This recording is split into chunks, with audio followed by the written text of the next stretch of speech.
Not much can surprise us anymore, but these extraordinary Japanese beer creations definitely managed to do so. To me, it looks more like a mouthwash. Yes, tastes really good. The elephant that... No. Oh no. We make our way to the land of the rising sun. On arriving there, we realize beer is so popular that there's even a Japanese version of the Oktoberfest. But they not only have wheat beer, pretzels and an imported Oktoberfest atmosphere. No, the Japanese also bring along their own beer creations, and they can be quite colourful. We've arranged to meet the owner of the St. Gallen brewery, which is known for its unusual beers.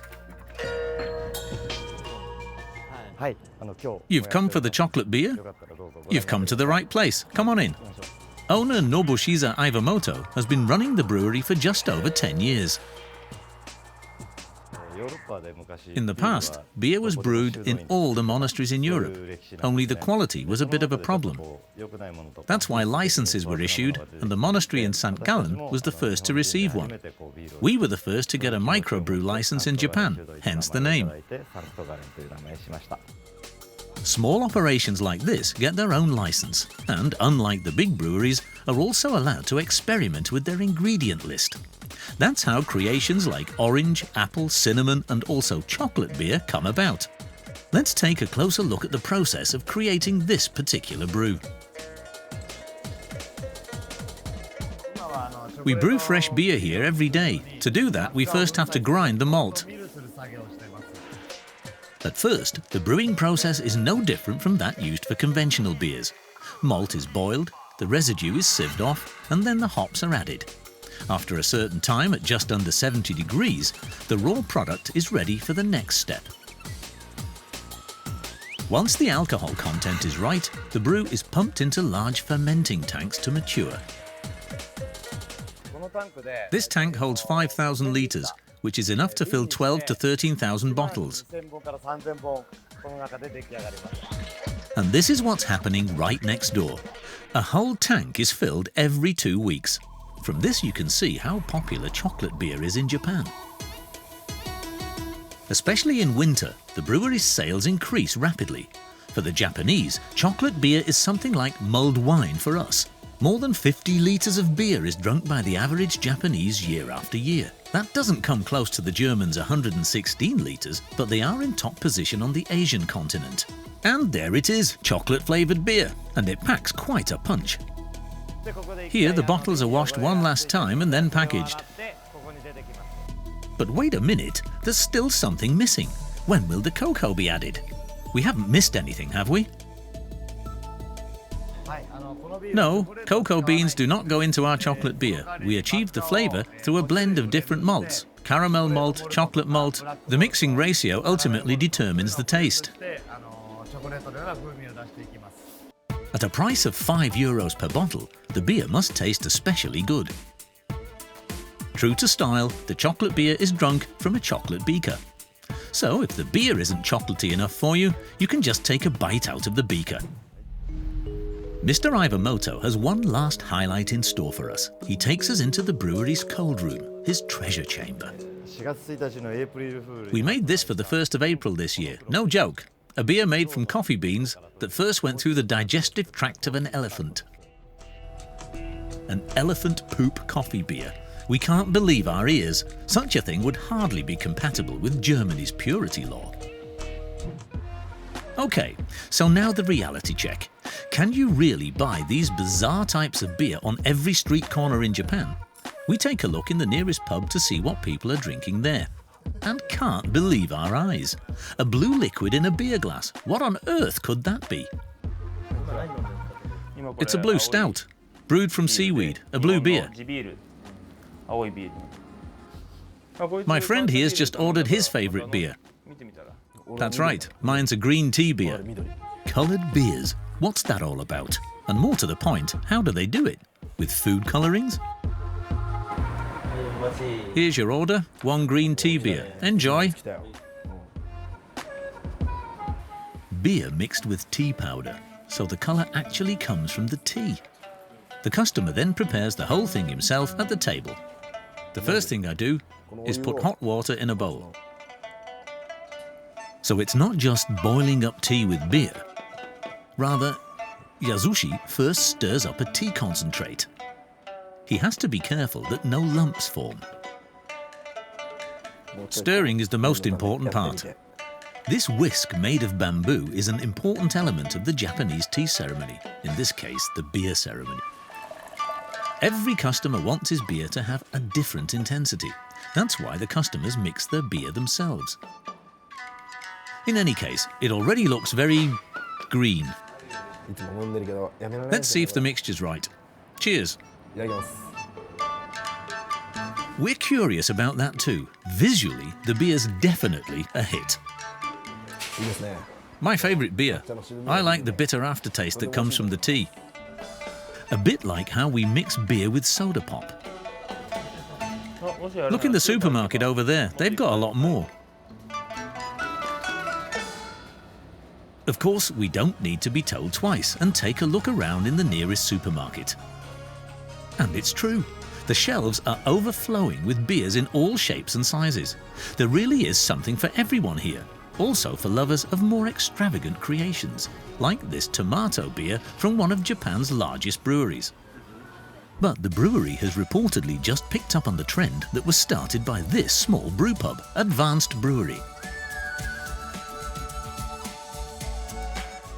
Welcome. Do you know this beer? Ah, tomato beer. We make tomato beer here as well, along with a few other rather unusual beers. Look here. Small brew pubs like this are very popular in Japan. Each district has its own specialities, so to speak. Kakyo Nomura has been running this microbrewery with his brewmaster Takuya Yanai for 5 years. Today, the brewmaster wants to brew another fresh tomato beer. And of course, we want to watch. Only fresh fruits and herbs are used here, an organic product. Will any other secret ingredients find their way into the kettle? Apart from the tomatoes, well, some herbs and celery, so nothing out of the ordinary. It takes all of 10 kilos of tomatoes, 2 kilos of celery, and a big bunch of basil to make 25 litres of beer. And of course, they all have to be chopped up, with the right technique, of course. You can't just cut the fruit any old way. If you slice the tomatoes, that's when they lose most of their flavour. After just under half an hour, all the tomatoes and celery have been chopped up and the basil plucked. Off they go into the brewing room 1 floor below. This is where the tomato beer is brewed, based on another of the brewery's creations, a naturally cloudy stout. This provides the typical beer flavour. Only when the brewmaster has approved the beer base is some of it boiled down together with the tomatoes. Nothing is thrown away at our brewery. The leftover malt is picked up by a local farmer to feed his animals. It takes a good hour at 80 degrees for the tomatoes to release their flavours into the beer base. Now for the final steps in producing the beer. Takuya squeezes the last drop of flavour out of the tomatoes and then mixes the tomato beer brew with the remaining stout. The finished tomato beer is then pumped into another tank to mature. The beer now has to stay in the tank for a week before it can be served. The contents of one tank like this are sold over the bar every week. Do you still have any tomato beer? Tomato beer, yes. Would you like a glass? Yes, please. Apparently, not only for us, a very special brew. The guests also appreciate this creation. It's not everywhere that you get beer brewed this fresh and with natural ingredients. Ah, really good.